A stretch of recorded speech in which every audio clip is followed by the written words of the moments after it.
In the high-stakes chess match between the United States and Iran, there's this wild story playing out. Part military posturing, part pure propaganda. The real question is, what's real and what's just a very carefully crafted illusion? I mean, what if a single event, totally shrouded in mystery, could have tipped the scales and sent everything sideways? That's really the question at the heart of this entire situation. Okay, so it all kicks off with this incredibly bold claim coming out of Tehran. And look, this was a claim designed to do one thing: project strength and defiance, aimed right at the heart of American naval power. So on March 25th, Iranian state media starts pushing out these reports, even video, and what they're claiming is huge, that their forces successfully launched coastal cruise missiles and targeted the USS Abraham Lincoln Carrier Strike Group. And this wasn't just some random media flash in the pan. Nope.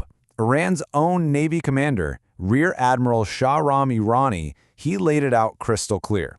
He basically framed any U.S. naval presence as a legitimate target, saying their movements are being watched constantly and are always within range. But here's where it gets interesting. Almost as fast as that claim was made, a completely different story came from the other side. Washington's response? It was swift, it was direct, and it was a total, flat-out contradiction. So you've got these two polar opposite realities, right? On one hand, Iran is claiming this significant, powerful blow. On the other, the U.S. is just calling it propaganda, saying flatly, no successful strikes, no damage, nothing. So who do you believe? Well, to even begin to understand what might really be going on here, we have to look at what was happening in the background. Because see, this story isn't just about the USS Abraham Lincoln. Not at all. There was another American asset in the region, an even more critical one, that was facing its own major crisis. And that created a situation that was, let's just say, ripe for exploitation. We're talking about the USS Gerald R. Ford. This isn't just any ship. It's the world's largest warship, the absolute pinnacle of U.S. naval tech. And it was suddenly, abruptly, pulled from active service right there in the region. Now, to really grasp why this is such a massive deal, we got to look at the numbers. First off, this single ship is basically a floating airbase. It can carry around 75 of the world's most advanced combat aircraft. Its presence alone is just an overwhelming projection of air power. And it's not just the planes. It's practically a floating city.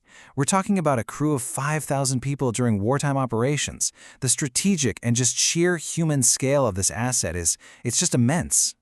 And get this crew was pushed to the absolute limit. The Ford had been out at sea for over 260 consecutive days. That is the third longest deployment in U.S. Navy history. You can only imagine the kind of severe operational strain that puts on everyone and everything. So what could possibly take this absolute behemoth out of the fight? Was it a missile? A torpedo? Nope. It was a fire. A really severe fire that apparently started deep inside the ship's main laundry room on March 12th and then spread to other parts of the ship. And the fallout from this was huge. We're talking several sailors injured, living spaces were heavily damaged, and the carrier was immediately pulled from the conflict. The Ford is now docked, facing 12 to 14 months of really complex, extended maintenance. Bottom line, it's off the board. Now, the U.S. Navy's official line is that this fire was just an accident, but that hasn't stopped the speculation from running wild. While the official story makes up, a good chunk of the narrative, other theories are out there. Things like deliberate sabotage by exhausted sailors or even a covert Iranian drone attack have really started to gain traction.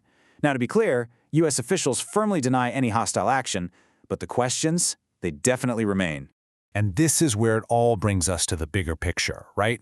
This isn't just about ships and missiles and naval movements. This is a war of information, a war of perception, a psychological battle. Okay, so let's just look at the timeline for a second. On March 24th, you have President Trump claiming that diplomatic talks are underway to end the conflict. Then, just one day later, Iranian media not only mocks the whole idea of talks, but also publicizes their supposed missile strike.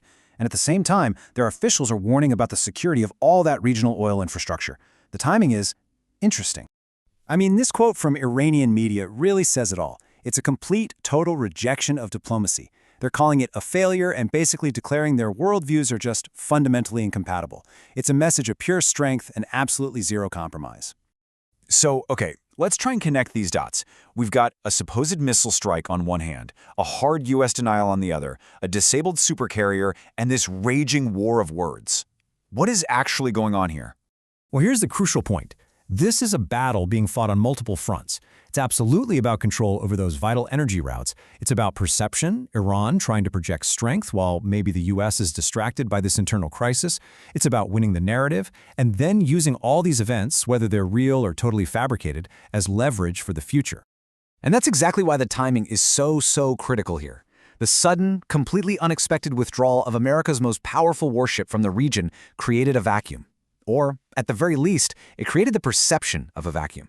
And in this game, perception is an incredibly powerful weapon all on its own. Which, of course, leaves us with the ultimate question. Was Iran's claim about hitting the USS Abraham Lincoln a real physical attack, or was it a masterful piece of psychological warfare, perfectly timed to exploit a moment of perceived American weakness? Let us know what you think.